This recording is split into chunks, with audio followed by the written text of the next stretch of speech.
After doing a week of figuring out how to get out of side control, we're gonna do a week of figuring out how to keep people stuck here forever. So one of the things I've been playing with a ton lately is ignoring my underhook. And instead we're playing bicep control and over the top like S-grip control.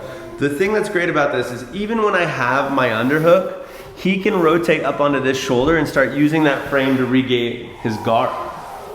If I can come in and put my forearm over the top of his bicep and put that into an S-grip or a gable grip, now it's really hard, even if he has his frame in my hip, for him to get up onto a shoulder, and therefore he can't get his knee back in, right? And it starts being much easier for me to use my hips to separate his arm from his body, to drive my knee in, because I'm safe to get up into this position, because Russell can't roll towards me now.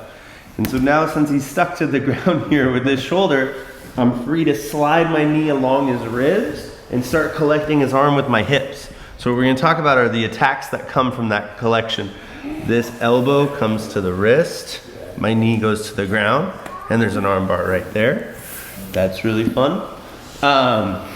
If we have this grip here, and I can again separate that arm from the body, I can start pushing this arm here, and we punch down, and there's all kinds of fun things we can do with this choke, or this choke. If I can get this grip here and this arm isolated, I can step over. And I can move into this triangle here, and then that volunteer triangle's there. All of this comes from bypassing that underhook. And in fact, if I start with the underhook and Russell starts to go for his underhook, and I just catch that bicep as he goes for that underhook, it's really hard for him to continue with it. So if I just palm the bicep as he drives forward, that's much easier now. I grip my hands together and I drive chest to chest. And it's really hard for him to get out of here. This is true too if he's floating me on his hip and he's trying to frame with this one, the legs over my face kind of out of here. Boom, yeah, that's terrible. If I'm reaching for my underhook while he does that, I'm in trouble.